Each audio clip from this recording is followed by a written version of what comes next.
Homologous chromosomes. Homologous chromosomes को detail में पढ़ने से पहले यहाँ पर इस वर्ड को समझते हैं कि इस वर्ड का क्या मतलब है। होमो, होमो मीन सेम, और लोगस का वर्ड आया है लोकस से। Locus mean position. किसकी पोजीशन? जीन्स की पोजीशन। हमें पता है कि क्रोमोसोम्स के ऊपर जीन्स प्रेजेंट होती हैं। क्रोमोसोम्स के ऊपर जीन्स प्रेजेंट होती है। अब होमोलोगस क्रोमोसोम्स वो क्रोमोसोम्स होते हैं जो कि पेयर की फॉर्म में प्रेजेंट होते हैं, यानी कि जोड़े की सूरत में प्रेजेंट होते हैं। जोड़े की सूरत में प्रेजेंट होने का क्या मतलब है? देखें, जिस तरह एक शूज होता है, एक शूज के सेट के अंदर आप शूज कोई भी मार्केट से लेते हैं तो उसके अंदर क्या होते हैं? दो शूज होते हैं। वो क्या होते हैं? जोड़े की सूरत में मौजूद होते हैं। ऐसा नहीं होता कि आप सिर्फ एक शूज ले लें उससे काम चला लें, नहीं, आपको हमेशा दो लेना पड़ता है, यानी कि आपको एक सेट लेना पड़ता है शूज का। वो बिल्कुल सेम होते हैं, उनका कलर सेम होता है। अगर उनके वो लेसीज है, लेजीज वाले हैं तो लेजीज सेम होंगे, बिल्कुल सेम कलर के होंगे। उसका जो कलर है, वो जो पूरे का पूरा साइज है, नंबर, वो भी सेम होगा। अगर किसी का 8 नंबर का जूता आता है तो 8 नंबर के ही दो होंगे। ऐसा नहीं होगा कि एक 6 नंबर का और एक 10 नंबर का होगा, नहीं, दोनों ही 8 नंबर के होंगे। उनकी यानी कि साइज सेम होगा, उनका कलर सेम होगा, उनका जो डिजाइन है वो सारे का सारा सेम होगा, तो वो क्या कहलाएगा? पेयर कहलाएंगे। इसी तरह जो होमोलोगस क्रोमोसोम्स होते हैं ये पेयर की फॉर्म में प्रेजेंट होते हैं, और इनकी भी कुछ खास कैरेक्टरिस्टिक्स होती हैं जिसकी वजह से इन्हें कहा जाता है कि ये होमोलोगस क्रोमोसोम है। सबसे पहले ये है कि होमोलोगस क्रोमोसोम्स की जो दो क्रोमोसोम्स होते हैं उनकी सेम लेंथ होती है। लेंथ बिल्कुल सेम होगी, बिल्कुल एक जैसे होंगे। उसके साथ साथ जो सेंट्रोमियर की पोजीशन है वो भी सेम होगी। सेंट्रोमियर की पोजीशन सेम। थर्ड पॉइंट आ जाता है जीन सीक्वेंस सेम होगा, यानी कि उन क्रोमोसोम्स के ऊपर प्रेजेंट जो जीन सीक्वेंस है, जो जीन नंबर है, वो बिल्कुल सेम होगा। उसके अलावा उनके ऊपर जो प्रेजेंट जीन के लोकस होगा, लोकस मीन होते हैं पोजीशन, जिस पोजीशन के ऊपर जीन प्रेजेंट होती है उसको कहा जाता है लोकस, वो भी बिल्कुल क्या बिल्कुल सेम होगा। ठीक है। अब यहाँ पर देखिए, ये है ह्यूमन कैरियोटाइप। यहाँ पर ह्यूमन कैरियोटाइप के अंदर आपको 23 क्रोमोसोम्स नजर आ रहे होंगे। ये 23 क्रोमोसोम्स क्या है? पेयर की फॉर्म में प्रेजेंट है, यानी कि जोड़े की सूरत में प्रेजेंट है।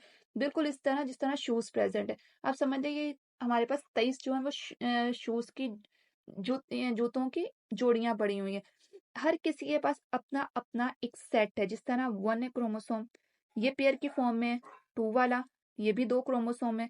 3 वाला, ये भी 2 है। 4 भी 2 है। 5 भी 2। ये सारे क्या है? पेयर की फॉर्म में प्रेजेंट है। यहाँ पर सेट कितना प्रेजेंट है? 23। लेकिन अगर हम लोग काउंट करें तो ये कितने बनते हैं? हमारे पास 46 बनते हैं। देखिए, 1 वाला है, 1 के अंदर 2 है। 2 के अंदर 2 हो गए, कितने हो गए? 4। 3 के अंदर 2 हैं तो उसको प्लस करें, 6 हो गए। इसी तरह 4 वाले को प्लस करें, उसके भी 2 हैं तो कितने हो गए? 8, 10, 12। ये सारे के सारे टोटल कितने हो गए? 46 क्रोमोसोम्स हो गए। अब ये 46 क्रोमोसोम जो हैं बिल्कुल एक दूसरे के सिमिलर हैं। सिमिलर मतलब देखिए यहाँ पर इनकी लेंथ भी सेम है। ये नंबर 1 को मैं ले लेती हूँ। यहाँ पर देखिए इसकी लेंथ बिल्कुल सेम है, बिल्कुल एक जैसे, बिल्कुल कोई ना, ये ऐसा नहीं है कि एक छोटा एक बड़ा, नहीं, बिल्कुल लेंथ से। उसके साथ साथ सेंट्रोमियर की पोजीशन भी सेम है। सेंट्रोमियर की पोजीशन सेम है। उसके साथ साथ इनके ऊपर जो जीन्स का सीक्वेंस प्रेजेंट होगा वो भी सेम होगा। जीन की जो लोकेशन है वो भी सेम होगी। लेट्स सपोज यहाँ पर एक जीन प्रेजेंट है, ठीक है, जो कि कंट्रोल कर रही है हाइट को। इसके ऑपोजिट बिल्कुल यहाँ पर भी एक जीन सीक्वेंस प्रेजेंट होगा जो कि कंट्रोल कर रहा होगा किसको? हाइट को। इसी तरह अगर हम नंबर 2 की बात कर लें तो नंबर 2 में इस जगह पर आइस कलर को कंट्रोल करने वाला एक जीन प्रेजेंट है। बिल्कुल उसके ऑपोजिट यहाँ पर भी आइस के कलर को कंट्रोल करने वाला एक जीन प्रेजेंट है। लोकस भी सेम है, उसके साथ साथ लेंथ भी सेम है। सेंट्रोमियर की जो पोजीशन है वो भी सेम है। जीन सीक्वेंस और जीन नंबर भी सेम होगा। तो ये आपस में क्या है? ये आपस में एक दूसरे के होमोलोगस क्रोमोसोम है, क्योंकि इनके अंदर ये सारी की सारी जीन्स सेम है। अब ये होमोलोगस क्रोमोसोम्स आते कहाँ से हैं? देखिए, इसमें से हर जो पेयर है, हर सेट है, वो कंट्रीब्यूट करता है। उसमें से 23 क्रोमोसोम्स हमारे आते हैं फादर साइड से, जबकि रिमेनिंग 23 आते हैं वो आते हैं कहाँ से, मदर साइड से। अब जैसे ही ये स्पर्म सेल हैं, ये जाके क्या करता है, ओवम सेल को, एग सेल को फर्टिलाइज करता है, तो इनके रिजल्ट में, इनकी फ्यूजन से जाइगोट की फॉर्मेशन होती है, जाइगोट बनता है। जाइगोट में कितने होते हैं, 46 क्रोमोसोम होते हैं। जाइगोट में कितने होंगे, 46 क्रोमोसोम्स होंगे। अब जैसे ही ये जाइगोट की फॉर्मेशन होगी, तो इस जाइगोट की फॉर्मेशन के दौरान क्या होगा, फर्टिलाइजेशन के रिजल्ट में क्या होगा कि हर कोई अपने पेयर के साथ यूनियन करेगा, यानी कि हर कोई अपने पेयर के साथ जाएगा। जैसे ही फर्टिलाइजेशन होती है, इसमें क्या होता है, जाइगोट की फॉर्मेशन के दौरान में ये नंबर 1 क्रोमोसोम है, इसने क्या करना है, फौरन से जाके अपने पेयर को ढूंढना है कि कहाँ पर है, नंबर अपने होमोलोगस क्रोमोसोम को ढूंढना है। ये मिल गया इसको, इसने क्या किया, फौरन से जाके इसके साथ अटैच हो जाना है। उसको ढूंढना है, अपने साथी को ढूंढना है जिसकी सेम लेंथ होगी, जिसके ऊपर सेंट्रोमियर की पोजीशन सेम होगी, जीन सीक्वेंस सेम होगा, उसके साथ साथ जो लोकस है वो भी सेम होगा। उससे बिल्कुल वहां पर जाके उसको ढूंढना है और इस फॉर्म में आ जाना है। ठीक है, इसमें इसी तरह नंबर 20 वाला हम लोग इसकी एग्जांपल ले लेते हैं। ये है, इसने क्या करना है, इसने फौरन से जाके अपने जो साथी है, ये वाला, इसको ढूंढना है, किसी और के साथ नहीं जाना, इसने बिल्कुल इसके साथ जाके अटैच हो जाना है। ठीक है, और इस तरह से इस फॉर्म में आ जाना है। सब ने अपने अपने साथियों को ढूंढ लेना है, अपने अपने साथी के साथ जाके, अपने पेयर के साथ, अपने उसके साथ जाके अटैच हो जाना है। तो वो क्या कहलाते हैं, होमोलोगस क्रोमोसोम्स कहलाते हैं। होमोलोगस क्रोमोसोम्स जो होते हैं, ये सारे के सारे होमोलोगस क्रोमोसोम्स। अब हम लोग डिस्कस करते हैं, एक दूसरी टर्म होती है हेट्रोलोगस क्रोमोसोम। हेट्रोलोगस क्रोमोसोम्स क्या होते हैं, वो जो कि सिमिलर नहीं होते, जो कि एक दूसरे को बिल्कुल ऑपोजिट होते हैं। जैसे कि ये एक्स और वाई, मेल के अंदर जो 23rd क्रोमोसोम्स होता है, सेक्स क्रोमोसोम्स होते हैं एक्स वाई, ये हेट्रोलोगस है। देखिए, ना तो इनकी हाइट सिमिलर है, ना ही सेंट्रोमियर की पोजीशन सेम है, ना ही इनका जो सीक्वेंस है जीन का वो सेम होगा, कुछ भी सेम नहीं है। तो ये क्या है, हेट्रोलोगस क्रोमोसोम्स है। याद रखिएगा, मेल के अंदर जो 23 सेक्स क्रोमोसोम्स होते हैं, 23rd वाला वो हमेशा हेट्रोलोगस में होता है। उसके अलावा बाकी सब एक दूसरे के क्या है, एक दूसरे के साथ हेट्रोलोगस है। जैसे अगर हम लोग 9 की बात करें, 9 की बात कर लें, और अगर हम लोग 3 वाले की बात कर लें, ये आपस में क्या है, एक दूसरे के हेट्रोलोगस है। हेट्रोलोगस मीन ना तो इनकी लेंथ सेम है, ना ही इनकी पोजीशन सेम है, ना ही इनके ऊपर जो जीन्स का सीक्वेंस होगा वो सेम होगा, ना ही उनकी लोकस सेम होगी, कुछ भी सेम नहीं है। तो ये क्या है, आपस में एक दूसरे के हेट्रोलोगस क्रोमोसोम। इस तरह अगर हम लोग 20 की और 21 की बात कर लें, ये दोनों भी क्या है, आपस में एक दूसरे के हेट्रोलोगस है, कुछ भी इनके अंदर सेम नहीं है। तो ये क्या है, हेट्रोलोगस क्रोमोसोम। होमोलोगस वो जिनके अंदर सब चीजें सेम हो, जबकि हेट्रोलोगस क्रोमोसोम जिनके अंदर कुछ भी सेम ना। इसके अलावा एक और पॉइंट रह गया था, वो पॉइंट ये है कि इन क्रोमोसोम्स के ऊपर, होमोलोगस क्रोमोसोम्स के ऊपर जो प्रेजेंट जीन्स होते हैं, वो सिमिलर कैरेक्टरिस्टिक को कंट्रोल कर रही होती है। जैसे कि ये नंबर 1 की मैंने आपको हाइट की एग्जाम्पल दी थी, यहाँ पर ये जो हाइट है, बिल्कुल हाइट वाले को कंट्रोल करेंगे। ये एक जो साइट है वो आई होगी मदर से, एक जो साइट है वो आई है फादर से, और ये बिल्कुल क्या कर रहे हैं, इनकी जीन सेम है, एक ही करेक्टर को ये कंट्रोल कर रहे हैं, लेकिन ये सिमिलर होंगे लेकिन आइडेंटिकल नहीं होंगे। सिमिलर होंगे, आइडेंटिकल ना होने का मतलब ये है कि लेट्स सपोज जो फादर है, फादर की हाइट टॉल है, ठीक है, फादर की जो जीन्स है वो इस टॉल को करेक्टर को कर रही है, जबकि मदर की जो है वो शॉर्ट है। जीन्स सेम तो है लेकिन आइडेंटिकल नहीं है। फिर ये जब नेक्स्ट प्रोजेनी में जाएंगी तो उसके ऊपर, मतलब जब फिटस में जाएंगी, वहां पर डिपेंड कर रहा होता है कि किसकी जो जीन है वो डोमिनेंट है। फिर वहां पर डोमिनेंट और रिसेसिव का चक्कर आ जाता है। लेकिन यहाँ पर देखिएगा, जीन सेम होंगे, सिमिलर होंगे, बट नॉट आइडेंटिकल। इसी तरह अगर हम लोग नंबर 2 की बात करें, यहाँ पे मैंने आपको कहा था कि ये क्या है, ये कंट्रोल कर रही है आइज को।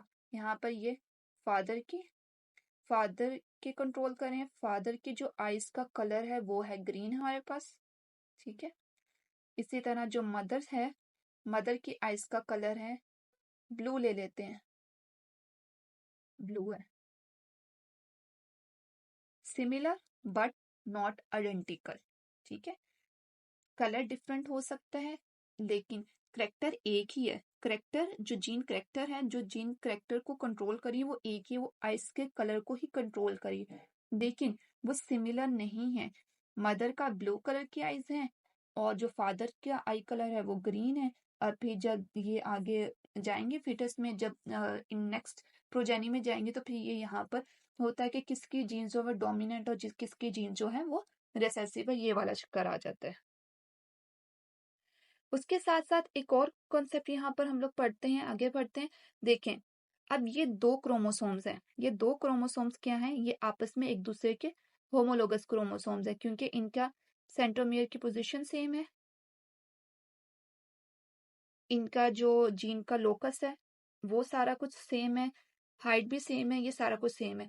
अब ये जो दो होमोलोगस क्रोमोसोम है एस फेस में जाएंगे, एस फेस में क्या करेंगे, अपनी एक क्या बनाएंगे, रेप्लिका बनाएंगे, आइडेंटिकल कॉपी बनाएंगे, तो ये क्या हो जाएंगे, सिस्टर क्रोमेटिड्स हो जाएंगे।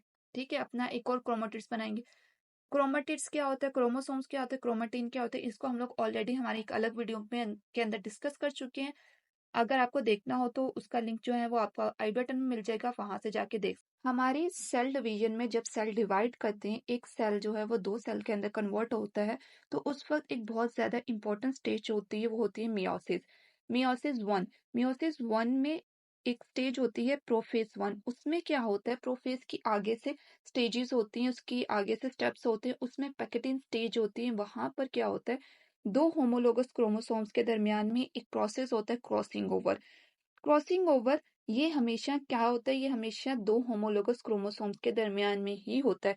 दो होमोलोगस क्रोमोसोम आपस में क्रॉस करते हैं और जेनेटिक मटेरियल को एक्सचेंज करते हैं। जेनेटिक मटेरियल का एक्सचेंज क्रॉसिंग ओवर में सिर्फ और सिर्फ होमोलोगस क्रोमोसोम्स के दरमियान में होता है, कभी भी दो नॉन होमोलोगस क्रोमोसोम्स के दरमियान में नहीं होता। और ये जो क्रॉसिंग ओवर है ये होना बहुत ज्यादा जरूरी है, ये एक नॉर्मल और नेचुरल फिनोमिना होता है, बहुत ज्यादा जरूरी होता है। इसी की वजह से जेनेटिक वेरिएशंस आती हैं, इसी की वजह से हम अपने पेरेंट्स से, हमारे अंदर जितना भी जेनेटिक मटेरियल है वो सारा का सारा हमारे पेरेंट्स से ट्रांसफर हुआ है। 23 क्रोमोसोम्स जो हैं वो फादर से आए हैं, 23 क्रोमोसोम्स जो हैं और मदर से आई, यानी कि उनके अंदर, हमारे पेरेंट्स के अंदर, हमारे फादर और मदर के अंदर जितना भी जेनेटिक मटेरियल था वही सारी जेनेटिक इंफॉर्मेशन हमारे अंदर ट्रांसफर हुई है। लेकिन फिर भी हम क्या है, हमारे पेरेंट्स से डिफरेंट है, हम उनके, हमारी आंखें उनसे मुख्तलिफ है, हो सकता है आंखों का कलर सेम हो लेकिन फिर भी बहुत सी चीजें हमारी उनसे डिफरेंट है, हम लोग एक बिल्कुल एक डिफरेंट इंडिविजुअल है दिखने में। ठीक है, अब ये किस तरह से डिफरेंस आता है, और इवन के हमारे बहन भाइयों के अंदर, हमारे सिबलिंग्स के अंदर भी क्या है, वही जेनेटिक इंफॉर्मेशन है जो कि हमारे पेरेंट्स के अंदर थी, लेकिन फिर भी हम हमारे बहन भाइयों से भी मुख्तलिफ है। इसकी वजह क्या है, इसकी वजह है क्रॉसिंग ओवर। क्रॉसिंग ओवर में जब दो होमोलोगस क्रोमोसोम्स आपस में क्रॉस करते हैं, वो क्या करते हैं, अपने जेनेटिक मटेरियल को एक्सचेंज करते हैं। इस जेनेटिक मटेरियल के एक्सचेंज होने से आती हैं जेनेटिक वेरिएशन, और यही जेनेटिक वेरिएशंस जो हैं वो हमें हमारे पेरेंट्स से और हमें हमारे बहन भाइयों से मुख्तलिफ बनाती हैं, हम लोग दिखने में उनसे एक डिफरेंट इंसान है। अब जब भी क्रॉसिंग ओवर होगा वो हमेशा नॉन होमोलो सॉरी जब भी क्रॉसिंग ओवर होगा वो हमेशा होमोलोगस क्रोमोसोम्स के दरमियान में ही होगा। होमोलोगस क्रोमोसोम्स वो क्रोमोसोम्स होते हैं, मैं रिपीट कर देती हूँ, जिनका सेंट्रोमेयर की पोजीशन सेम होती है, जिनकी लेंथ सेम होती है, उनके ऊपर प्रेजेंट जीन सीक्वेंस सेम होता है, और उसके साथ साथ जीन्स की जो लोकेशन होती है, लोकस होता है, वो भी सेम होता है, ये होते हैं होमोलोगस क्रोमोसोम। लेकिन समटाइम्स क्या होता है, समटाइम्स एक ऐसी सिचुएशन हो जाती है जिसमें जो क्रॉसिंग ओवर है, जो जेनेटिक मटेरियल का एक्सचेंज है, वो दो नॉन होमोलोगस क्रोमोसोम्स के दरमियान में हो जाता है, दो नॉन होमोलोगस क्रोमोसोम्स के दरमियान हो जाता है, जिसकी वजह से आती है म्यूटेशन। म्यूटेशन हो जाती है जिसे कहा जाता है ट्रांसलोकेशन। वह जो दो नॉन होमोलोगस क्रोमोसोम्स के दरमियान में जेनेटिक मटेरियल का एक्सचेंज होता है, तो वो होती है म्यूटेशन, वो म्यूटेशन कहलाती है ट्रांसलोकेशन, और ये एक डिफेक्ट होता है जिससे प्रॉब्लम क्रिएट हो जाती है। अगर आपको जानना है कि ट्रांसलोकेशन क्या होती है, अगर उसको डिटेल में पढ़ना चाहते हैं, उसको डिटेल में जानना चाहते हैं, तो उसका लिंक आपको आई बटन में मिल जाएगा, आप वहां से जाके देख लेंगे। जब नॉन होमोलोगस क्रोमोसोम्स के दरमियान में जेनेटिक मटेरियल का एक्सचेंज होगा तो उससे म्यूटेशन आएगी, वो डिफेक्ट होता है, उससे जेनेटिक प्रॉब्लम क्रिएट होती है। लेकिन जब भी जेनेटिक मटेरियल का एक्सचेंज क्रॉसिंग ओवर जो दो नॉर्मल होमोलोगस क्रोमोसोम्स के दरमियान में होगे तो वो एक नेचुरल फिनोमिना होता है, ये होना बहुत ज़्यादा ज़रूरी है। और इसी की वजह से क्या आती हैं, वेरिएशंस आती हैं।